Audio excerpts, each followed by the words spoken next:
అందరికీ నమస్తే welcome to garam garam వార్తలు చెల్ల నేను చాలా వార్తలు తెచ్చిన మీకోసం వార్తలు చూసే ముందు హెడ్లైన్స్ చూద్దాం పారి పుస్తక దినోత్సవం అని ఎర్ర బొక్కు ధరించిన పులకేశు కొత్త పుస్తకం ఓపెన్ చేశా బొకే తెస్తే అవమానపరిచిన చంద్రాలు కోపం చేస్తున్నారు బీసీ బిడ్డలు డాన్సులతో ర్యాలీలు చేస్తున్న సీఎంలు జోరుగా సాగుతున్నాయి వీళ్ళ ప్రచారాలు స్టార్ హీరోలతో ఫేక్ రాజకీయాలు ఎందుకు చేస్తారో ఇలాంటి వీడియోలు ఒక్కడే చేసుకున్నాడు 3 పెళ్లిళ్ళు 4వ పెళ్లికి పోతే దొరకబట్టిండ్రు పోలీసులు చంద్రాలు గారు చెప్పేది ఒకటి ఉంటది చేసేది ఇంకోటి ఉంటది మైకు ముంగటికి వస్తే బీసీలంటే నాకు ప్రాణం వాళ్ళని అభివృద్ధి చేసింది నేనే అని అంటాడు మైక్ వెనక్కి వెళ్తే మళ్ళా మాట మారుస్తాడు ఎందుకంటే చంద్రబాబుకు కుల పిచ్చి ఆ రేంజ్లు ఉంటుంది కాబట్టి అలాంటి పిచ్చినే మళ్ళోసారి వాళ్ళ అభిమానుల మీదనే చూపించిండు చంద్రాలు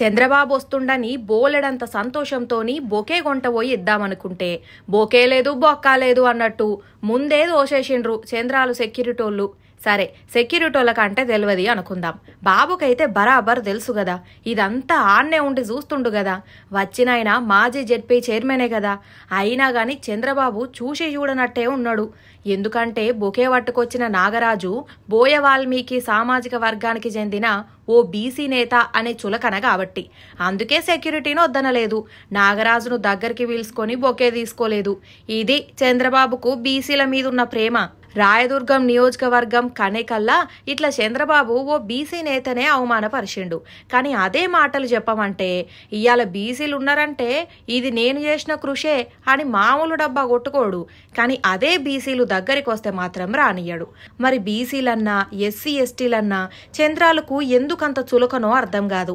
కాకపోతే వాళ్ళ ఓట్లు మాత్రం కావాలి ఇది చంద్రబాబు రాజకీయం చూస్తున్నారు అన్నీ చూస్తున్నారు టైం వచ్చినప్పుడు ఆ BC SC ST minority power ఏందో వాళ్ళే చూపుతారు అప్పుడు ఇంకింత బుద్ధి వస్తుంది చంద్రాలకు బుల్లెట్ దిగి చాలా సేపు అయింది నీకు తెలుస్తలేదు అని అంటాడు జూనియర్ ఎన్టీఆర్ ఒక సినిమాల అట్లనే ప్రజలు పవన్ కు తాట తీసి 5 ఏళ్ళు అవుతున్నది ఆయనకి ఇంకా తెలుస్తలేదు అందుకే వైసీపీ లీడర్ల తాట తీస్తా తొక్క తీస్తా నార తీస్తా అని రెచ్చిపోతున్నాడు అని అంటున్నారు ఆ పార్టీ లీడరు వాసిరెడ్డి పద్మ ఎన్నికలు దగ్గర పడుతున్న కొద్దీ పవన్ కళ్యాణ్ పిచ్చి పరాకాష్ఠకు చేరుతుందని ఆయన మాటలతోటి అర్థమవుతోంది అంటే అమాస రోజు పిచ్చోళ్లకు పిచ్చి ముదిరినట్లా అమ్మో పిచ్చోళ్ళ గురించి వినడమే గాని పబ్లిక్ మీటింగుల్లో చూడడం ఇదే మొదటిసారి ఈయన అసలు పోటీకి అర్హుడా అనేటటువంటి అనుమానాలు ప్రజల్లో కలుగుతా ఉన్నాయి ఆయనకు కూడా అప్పుడప్పుడు అసొంటి అనుమానాలే వచ్చి హైదరాబాద్కి వెళ్ళిపోతాడు తాట తీస్తాను తొక్క తీస్తాను మోకాళ్ల మీద దేకిస్తాను ఇలాంటి భయంకరమైనటువంటి పిచ్చి మాటలు మాట్లాడుతున్నాడు అంటే దీని అర్థం ఏమిటని చెప్పి పవన్ కళ్యాణ్ అడుగుతా అర్థం తాత్పర్యం ఆయనకేం తెలుసు ఫ్యాన్స్ ఈలలేసి సప్పట్లు కొట్టాలని అట్లా చెప్తాడు నిన్ను గత ఎన్నికల్లో అటు భీమవరంలోను ఇటు గాజువాకలోను తన్ని తరిమి నేల మీద దేకించారు ప్రజలు ఆ కోపంతోనే ఇప్పుడు మీ పార్టీ వాళ్ళను తాట తీస్తా అని అంటున్నాడు జనసేన అనేటటువంటిది ఒక భజన సేన జనసేన అనేటటువంటిది ఒక భజన సేన బాబు భజన చేయడం కోసమే ఈ జనసేన పెట్టిండ్లు మేడం ఆయన్ని నమ్ముకున్నటువంటి కార్యకర్తలకు గాని పార్టీ నాయకులకు గాని ఎవరికి పావలా న్యాయం కూడా చేయనటువంటి పవన్ కళ్యాణ్ ఈ రోజున మీరు గడికోసారి అట్లా పావలా పావలా అని అనకండి మేడం పాపం జనసేన వాళ్ళు బాధపడతారు నీ ప్యాకేజీ రాజకీయాల కోసం ఇవాళ నీ అన్న చిరంజీవిని కూడా రోడ్డు మీదకి లాగుతుంది ఎవ్వలేమనక ముందే నా భార్యను అవమానించిండు అని ఏడ్చిండు చంద్రబాబు ఇప్పుడు చిరంజీవిని ఎవ్వరేమనకుండానే మా అన్ననంటే ఊకోను అని తొడగొడుతున్నాడు ఈ పవనాలు అసలు నీ పార్టీలో టికెట్లు ఎవరికి ఇచ్చావో మీకు ఏమన్నా గుర్తుందా ఆయనకేం తెలుసు చంద్రబాబుని అడగండి అయినా 21 మందికి ఇచ్చాడు కదా టికెట్లు ఎవరు వాళ్ళు నీ పార్టీ జెండా మోసిన వాళ్ళ జనసేన జెండా మోసినోళ్లను బగాయించి టీడీపీ నుంచి వచ్చిన వాళ్ళకు టికెట్లు ఇచ్చిండు తొల్లు కబుర్లు మాని ఇవాళ ప్రజలకు మీరు ఏం చేస్తారో సూటిగా చెప్పండి చెబుతున్నాడు కదా తాట తీస్తా తోలు వలుస్తా తొక్క తీస్తా నార తీస్తా పొట్టు తీస్తా తొడమెలోలుస్తా అని అంటున్నాడు కదా ఇంకేం చేయమంటారు నేను మూర్ఖుడిని నేను హౌలాగాడిని నేను దేడిదిమాగాడిని నా తడక ఏంటో చూపిస్తా అంతు తేలుస్తా వడ్డీతో సహా చెల్లిస్తా అని దీర్ఘాలు తీస్తూ డైలాగులు చెప్పిన బిల్డప్ బాబాయ్ అదే మంగళగిరి మాలోకం సైలెంట్ అయిపోయిండు. మరి అసలు ఆ మాలోకం ఏం చేస్తున్నాడో ఒకసారి అరుచుకుందాం పారి. ఆయన పేరు కూడా ఆగో ప్రచారానికి పోకుండా సల్లంగా కూర్చొని ఏమో చేస్తున్నాడు. బాబు మాలోకం ఏం వెలగబెడుతున్నావయ్యా అక్కడ? కనిపించట్లేదా? రాసుకుంటున్నా. అదే ఏం రాస్తున్నావు అని. ఓట్లు కొనడానికి అమెరికా నుంచి వచ్చిన టీడీపీ ఎన్ఆర్ఐ బేరగాళ్లకు ఎంత ఇచ్చిండ్లు, సోషల్ మీడియాలో సొల్లు కథలు చెప్పే పెయిడ్ ఆర్టిస్టులకు ఎంత ఇచ్చిండ్లు, జాకీలు క్రేన్లు పెట్టి లేపే ఎల్లో మీడియాకు ఎంత ఇచ్చిండ్లు అనే లెక్కలు రాస్తున్నావా? కాదు, నేనేం రాస్తున్నానో గెస్ చేస్తే నేను అధికారంలోకి వచ్చాక నీకు ఒక నామినేటెడ్ పోస్ట్ ఇస్తా. నువ్విచ్చే పోస్టులు ఎవరికి కావాలి గాని ఒక్కో టికెట్ కు 100 కోట్లయితే టికెట్లన్నింటికి కలిపి ఎంత వసూలైందో అదంతా ఏడేడ దాషిన్లో లెక్కలు చెక్ చేస్తున్నావా? అవన్నీ మా డాడీ చూసుకుంటాడు, నాకు చెప్పడు. మరి ఇప్పుడు నువ్వేం రాస్తున్నట్టు? ఇవాళ స్పెషల్ ఏంటో తెలుసా? ఏంటిది? ప్రపంచ పుస్తక దినోత్సవం. కరెక్టే. అయితే అందుకే కొత్త పుస్తకం ఓపెన్ చేశా, ఇప్పటికి సగం రాసేశా. అబ్బో అంతగానం ఏం రాస్తున్నారు సార్ అంట్లా? మేము తెలుసుకోవచ్చా? అది సస్పెన్స్, ఇప్పుడే చెప్పను. మేము గెలిచిన తర్వాత అనౌన్స్ చేస్తాం. ఎస్ఐ, ఏసీపీ, డిఎస్పీ, ఎస్పీ, ఏసీపీయా? ఓ చిన్నబాబు ఏంది నువ్వు రాసేది? ఈ పుస్తకంలో రాసేవి ఇవే. SI, ASI, head constable, constable, home guard, volunteer కూడా. ఎందుకు? వాళ్ళందరిని చందాలు అడిగేందుకా? కాదు, వాళ్ళు చందాలు ఇవ్వడం కాదు, నేనే వాళ్ళకి వడ్డీతో సహా చెల్లించే బాధ్యత తీసుకుంటాను. అంటే వాళ్ళందరి దగ్గర అప్పు తీసుకున్నావా? అప్పు కాదు, పప్పు కాదు, వీళ్ళందరూ నా టార్గెట్. వాళ్ళేమన్నారు మిమ్ములా? వీళ్ళెవ్వరూ మాకు సపోర్ట్ చేయట్లేదు, అందుకే వాళ్ళ పేర్లు ఈ రెడ్ బుక్ లో రాసుకుంటున్నా. మేము అధికారంలోకి వచ్చాక వీళ్ళని విడిచిపెట్టే సమస్య లేదు. కుక్క బెదిరించి చెప్పెత్తుకపోయిందట, అట్లనే ఉన్నది నీ కథ. సరే కాసేపు నువ్వు ఆగు, ఇంకా గుర్తొచ్చాయి. ఆటో రిక్షా వాడు, కూరగాయలు అమ్మేవాడు, బస్సు నడిపేవాడు, ఇంకా మటన్ మస్తాను కూడా. వాళ్ళకు కూడా వడ్డీతో సహా చెల్లిస్తావా? ఎవరిని వదిలిపెట్టే ప్రసక్తే లేదు, అందరికీ తగిన శాస్తి చేసే బాధ్యత ఈ మాలోకం తీసుకుంటాడు. ఈ తొక్కలో ముచ్చట్లు కాదు గాని ఎన్నికల ప్రచారానికి ఎందుకు పోలే చెప్పు ఫస్ట్. చెప్పాను కదా, ఈరోజు ప్రపంచ పుస్తక దినోత్సవం అని, అందుకే ఈ పుస్తకంలో అందరి పేర్లు రాస్తున్నా. ఓహో అదా అసలు కథ. రాయి రాయి. సూషిన్లా నుల్లా పుస్తక దినోత్సవం సందర్భంగా మాలోకం ఎర్రి పుస్తకాలు ముంగటేసుకొని రోడ్డు మీద పోయేటోళ్ళ పేర్లన్నీ వరుసబెట్టి రాసుకుంటున్నాడు. పుస్తకం అంటే ఒక్క ఎర్ర బుక్కే అనుకుంటున్నాడు. స్టాన్ఫోర్డ్ అంటే ఏందో అనుకున్నా, నిజంగా ఎర్రి బుక్కే. ఆ లీడర్కు కళ్ళంటే మస్తు కాయిషు.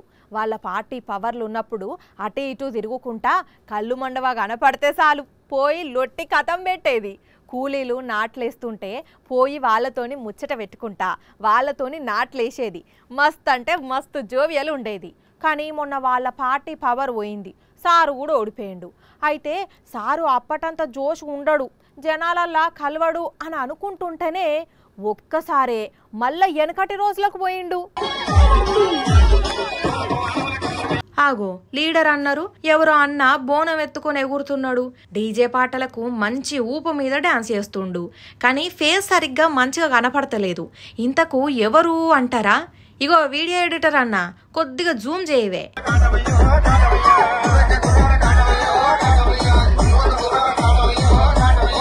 గుర్తుపట్టిండ్రా?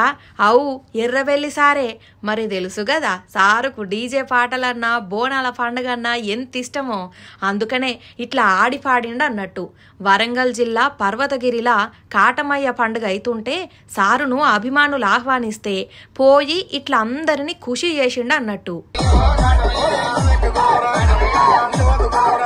ఇక ఇది ఎర్రబెల్లి సారు ముచ్చటైతే, జహీరాబాద్ పార్లమెంటు కారు పార్టీ అభ్యర్థి గాలి అనిల్ కుమార్ సంగారెడ్డి జిల్లాలో ఓట్లు అడుగుకుంటా ఇస్త్రీ చేసిండు. ఇక ఈ పని అయిపోయినాక ఈడికెళ్ళి ఛాయ్ దుకాణం దగ్గరికి పోయి ఛాయ్ చేసి కార్యకర్తలకు గిలాసాలల్లా ఛాయ్ పోసిండు. కానీ ఓట్ల పండగ వస్తే లీడర్ల ప్రచారమే అలాగుంటది పోండ్రి. ఛాయ్ చేస్తారు, ఇస్త్రీ చేస్తారు, ఆటలాడతారు, పాటలు పాడతారు, చిన్న పోరలను ఎత్తుకొని తిరుగుతారు. నామినేషన్లు నడుస్తుంటేనే ఇట్లా వెరైటీ చేస్తున్నారంటే పూర్తయినాక ఇంకెట్లా పర్ఫార్మెన్స్ చూపెడతారో పోండ్రి. హే బిడ్డ, కాంగ్రెస్ నా అడ్డా అని అంటున్నాడు స్టైలిష్ స్టార్ అల్లు అర్జున్. అంతేకాదు దగ్గరుండి ప్రచారం కూడా చేస్తున్నాడు. ఆగో, అల్లు అర్జున్ రాజకీయాలకి ఎప్పుడు ఎంట్రీ ఇచ్చిండు? ఎప్పుడు కాంగ్రెస్ పార్టీలో చేరిండు? అసలు ఇది నిజమేనా అంటే మీరే చూడుండ్రి, తెలుస్తుంది కదా. చూసిండ్రా, పుష్పరాజ్ అన్న స్టైల్లో ప్రచారం చేస్తున్నాడు స్టైలిష్ స్టార్ అల్లు అర్జును. ఈ చెయ్యి నాదే, ఈ చెయ్యి నాదే, ఈ చేతితో ఈ చేతి గుర్తుకే ఓటేస్తా అన్న రేంజ్లో కార్యకర్తలకు అభివాదం చేసుకుంటూ మీ చేతితో కూడా మీరు చేతి గుర్తుకే ఓటేయాలి అని కోరుతున్నాడు. ఇట్లా పుష్పరాజ్ ఒక్కడే కాదు, ఆయన సతీమణి స్నేహారెడ్డి కూడా అదే ప్రచార రథం మీద ఉన్నది. అంటే ఇద్దరు కలిసి ప్రచారం చేస్తున్నారు అన్నట్టు. అయినా అసలు అల్లు అర్జున్ ఏంది ఇట్లా రాజకీయాల్లో ప్రచారం చేసుడేంది? అసలు ఇది నిజమేనా లేకుంటే మొన్నట్ల డూప్లికేట్ షారూఖ్ ఖాన్ తో ప్రచారం చేపించినట్టు డూపు అల్లు అర్జున అంటే నిజమైన అల్లు అర్జునే, నిజమైన స్నేహారెడ్డి గాని క్లైమాక్సే వేరేలాగా ఉన్నది. ఇది ఇప్పటి వీడియో గానే కాదు. 2022లో అల్లు అర్జున్ న్యూయార్క్ కు పోయిండు. 75వ స్వాతంత్ర దినోత్సవ వేడుకల్లో భార్య స్నేహారెడ్డితో పాల్గొన్నాడు. అయితే అప్పటి వీడియోను తీసుకొచ్చి ఇప్పుడు ఇట్లా కాంగ్రెస్ తరపున ప్రచారం చేస్తున్నట్టు సోషల్ మీడియాలో తిప్పుతాండ్రు అన్నట్టు. మొన్నట్లనే అల్లు అర్జున్ వాళ్ళ మామ కాంగ్రెస్ పార్టీలో షరీక్ అయిండు కాబట్టి కొందరు నమ్మి నిజమే అనుకొని తెగ వైరల్ చేస్తున్నారు ఇప్పుడు ఈ వీడియోను. కానీ చూసినరా, ప్రచారం కోసం ఒక్కొక్కరు ఎట్లాంటి కథలు పడుతున్నారో. ఇంకా రణబీర్ కపూర్, షారూఖ్ ఖాన్లను అయితే ఏకంగా ఏఐతోని మార్చేస్తున్నారట. ఏం డీప్ ఫేక్లో, ఏం ఏఐలో, ఏం ఎడిటింగ్లో పోన్రి. ఇప్పుడే ఇట్లున్నది కాలం అంటే ఇంకా రేపట్లో అసలు ఏది నిజమో ఏది ఎడిటింగో అర్థం కాదు కావచ్చు. అందుకే జనాలు జర నిజ నిర్ధారణ చేసుకుంటే గానీ ఏది నమ్మకండి. అయినా ఇట్లా ప్రచారం చేసుకునేటోళ్ళకు ఉండాలి సిగ్గు. తెలంగాణలో కాంగ్రెస్ పార్టీ, కారు పార్టీ, కమలం పార్టీలా ఏం నడుస్తున్నదయా అంటే చిన్నపాటి లొల్లులు నడుస్తున్నాయి. మొన్న కరీంనగరు, నల్లగొండ, నిన్న హైదరాబాద్లో కాంగ్రెస్ పార్టీల లొల్లులు నడిస్తే బీజేపీలనేమో కొన్ని చోట్ల సైలెంట్ వారు నడుస్తున్నదా? ఇక ఈ రెండు పార్టీలకు ధీటుగా మా పార్టీ ఏమన్నా తక్కువనా అని కారు పార్టోళ్ళు కూడా కొన్ని దిక్కుల్లా సీరియస్గా పంచాది పెట్టుకుంటున్నారు. శంకర్ నాయక్ సారు, మీరు షురూ చేయండి. జై తెలంగాణ, కేసీఆర్ గారి నాయకత్వం. కాదు, ఇక్కడ మాట్లాడతా అంటే ఇది అయితే కొట్లాడదామంటే కొట్లాడదాం, నో ప్రాబ్లం. ఇక్కడ ఎవరు చేత కాకుండా లేరు. శంకర్ నాయక్ సారు ఈ మాట అనుడుతోనే ఏహే ఎవలయ్యా నువ్వు, ఏం మాట్లాడుతున్నావు, తల్లిపాలు దాగి రొమ్ము గుద్దేదెవరు, అసలు పార్టీలా ఎవరు మంచోళ్ళో ఎవరు వర్గపోరును సపోర్టు చేస్తారో తెలియదా అనుకుంటా ఇటు ఎమ్మెల్సీ రవీందర్ రావు నారాజ్ అయ్యేసరికి కల్పించుకున్న కవితక్క ఇద్దరికి సర్ది చెప్పి గమ్మున కూసున్నది. అయినా రవీందర్ సారు ఇంతమంది మీటింగ్లు ఉన్నప్పుడు అందరి ఆలోచనలను చెప్పుతారు. వినేది వినాలే, అవసరం లేనిది ఇంకో చెవితోన వదిలిపెట్టి గమ్మున ఉండాలి. గాని మీరెందుకు రియాక్ట్ అయ్యి లొల్లి లేపిండ్రు సారు? మరి శంకర్ నాయక్ సారు రవీందర్ సారునే అన్నాడు, లేకుంటే ఇద్దరికి పడదు కాబట్టి నన్నే అన్నాడు అనుకొని ఈ సారు లేచిండో గాని ఒక్కో పార్టీల పంచాదులు మామూలుగా అయితలేవు పోండ్రి. 35 ఏండ్లు వచ్చిన కొందరు యూత్ పోరలను లగ్గం చేసుకోమంటే ఏంది నాకు పెండ్లా, నేను పెళ్లి చేసుకోవాలనా? వద్దు బాబోయ్ వద్దు, ఈ పెళ్లిళ్ళు గిన్లిళ్ళు మనకు సెట్ అవ్వవు. వచ్చేదే కొసరు జీతం, అది నాకే సరిపోతలేదు. అసోంటిది పెళ్లి చేసుకొని మళ్ళా పెండ్లాన్ని ఏడసాదాలే, కొడుకో బిడ్డో పుడితే వాళ్ళనెట్లా పెంచాలే అని ఫోన్ రాకున్నా ఫోన్ వచ్చినట్టు యాక్షన్ చేసి అవతల పడుతున్నారు కూడా. ఇప్పటికీ చాలా మందిని చూస్తున్నాం కదా. కానీ ఈడో తీస్మార్ ఖాన్ ఏం చేసిండంటే దునియా మీద ఒక్క పెళ్లి చేసుకునే వద్దురో నాయన ఈ పెళ్లిళ్ళు అని మొత్తుకుంటుంటే ఈ మోతెవరి మాత్రం ఏకంగా ఒకరికి తెలవకుండా ఒకరికని 3 మెడల 3 ముళ్ళేసి 3 పిల్లల ముద్దుల పెనిమిట అయ్యిండు.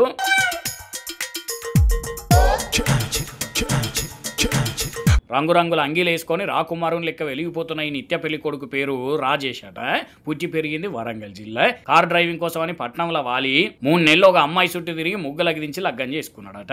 మళ్ళీ 3 నెలలకే ఇంకో అమ్మాయిని లవ్ చేసి ఆమె మెడల 3 ముళ్ళు వేసిండట. ఇక వీళ్ళిద్దరితోనే సంసారం నడుపుకుంటేనే 3వ అమ్మాయిని లవ్ చేసి 6 సంవత్సరాల అబద్ధాలాడి ముచ్చటగా 3వ పెళ్లి చేసుకుని ముగ్గురిని 3 ఏరియాల కాపురానికి పెట్టిండట. మరి ఇక 3 పెళ్లిళ్ళు చేసుకున్న మనోనికి పెళ్లి మీద ఎందుకు మోసు తీరలేదో ఏం పాడో గానీ ముగ్గురు భార్యలు ఉండంగానే వాళ్ళ కండ్లు కప్పి 4వ అమ్మాయిని లవ్ చేసి ఆమెను పెళ్లి చేసుకోవాలని చూస్తే ఇప్పుడు విషయం అమ్మాయి వాళ్ళ ఇంట్లో తెలిసి స్టేషన్లో ఫిర్యాదు చేస్తే బండారం అంతా బయటపడ్డది అన్నట్టు. ఏమున్నది పోయి జైల్లో పడ్డాడు ఇప్పుడు మనిషి. గాని చూడండి ఎట్లాంటి తీసిమార్ కానోయుడు, 4 ముచ్చోడు 4 ఊర్లకు చేటు అన్నట్టు. అసలు ఈ గోషిగాని ముఖం చూస్తే ఎవ్వాలన్నా 3 పెళ్లిళ్ళు చేసుకొని 4వ పెళ్లికి రెడీ అయిందంటే నమ్ముతారా? మరి కేసు ఎంతవరకు పోతుందో ఇక పోలీసు పెద్ద మనుషులు ఏం తీర్పు చెప్పి ఎవరికి ఎట్లా న్యాయం చేస్తారో గానీ ఈ ముచ్చట తెలిసిన 30 ఏళ్ళు దాటిన పెళ్లి కానోళ్ళు అయితే తెగ బాధపడతారు కావచ్చు. మన ముఖానికి కుక్కలు కూడా దొరుకుతలేరు, ఈడేమో ముగ్గురు నలుగురిని చేసుకుంటున్నాడు ఏమరా అని. పెండ్లికి వచ్చిన చుట్టాలకు పిల్ల తరపోళ్ళు పిల్లగాని తరపోళ్ళు ఏం పెడతారు? చికెను, మటను, బోటి, తలకాయ కూర, సాంబారు, ఐస్ క్రీము, డబల్ కమీటా, స్వీట్ పాను, ఓ ఇట్లా మస్తు అంటే మస్తు పెడతారు. ఇక వీటన్నింటితోని పాటు వాళ్ళ ఏరియాలల్లా ఇంకా స్పెషల్గా ఏం దొరుకుతాయో అవన్నీ తెచ్చి పెడతారు. అందరి కడుపు నింపుతారు. పిలువని పెళ్లిళ్ళకు కూడా పోయి మస్తు తినొచ్చినాం కదా. కానీ ఈడ మాత్రం పెళ్లికేం పెట్టిన రోజు ఊడుండ్రి పెళ్లి భోజనం అన్నారు, పెద్ద మెనూ పేర్లు చెప్పిర్రు, తీరా ముంజకాయలు తినేది చూపెడుతున్నారు. ఏంది అంటే ఒక్కసారి ఇటు చూడండి.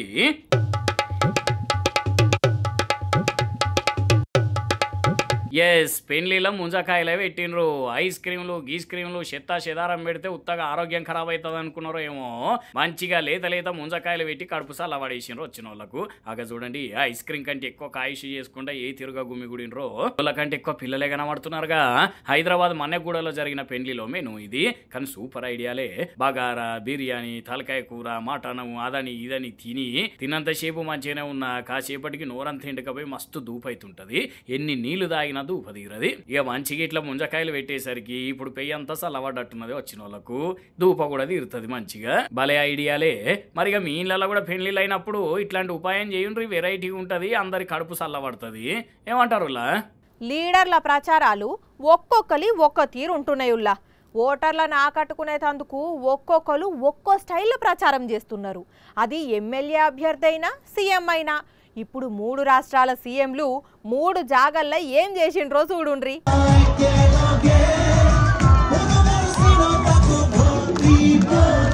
వారెవ్వా, అస్సోం సీఎం హిమంత బిశ్వ శర్మ ఏమన్నా డాన్స్ చేస్తున్నాడా? పెప్పి మ్యూజిక్ కు ఇంకింత జోరుగా స్టెప్పులు వేసుకుంటా కార్యకర్తల్లో ఉత్సాహం నింపుతున్నాడు. మరిగా సారే ఈ రేంజ్ లో డాన్స్ ఆడితే కార్యకర్తలు ఎట్లా ఆడాలి? అందుకే ఆడోళ్ళు మొగోళ్ళన్న తేడా లేకుండా అందరికందరూ ఖుషీలో ఫుల్గా స్టెప్పులు వేసిండ్రు. ఇటు యూపీ సీఎం యోగి సార్ ఏమో హనుమాన్ జయంతి సందర్భంగా గోరఖ్నాథ్ టెంపుల్లో పూజలు చేసి తర్వాత గుడికొచ్చిన చిన్నారులతో సరదాగా గడిపిండు కాసేపు. మరిగా ఉత్తగా మాట్లాడిపోతే పిల్లలకు ఓటక్కు లేదు కాబట్టి చక్కగా పట్టించుకోలేదు అనుకున్నాడో ఏమో. చాక్లెట్లు వంచి వాళ్ళను ఖుషి చేసిండు ఇట్లా.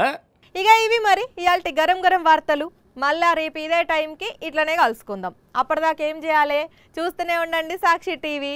టైం గుర్తున్నది కదా, రాత్రి 8:30కి మళ్ళీ పొద్దుగాల 8:30కి ఉంటాం మరి.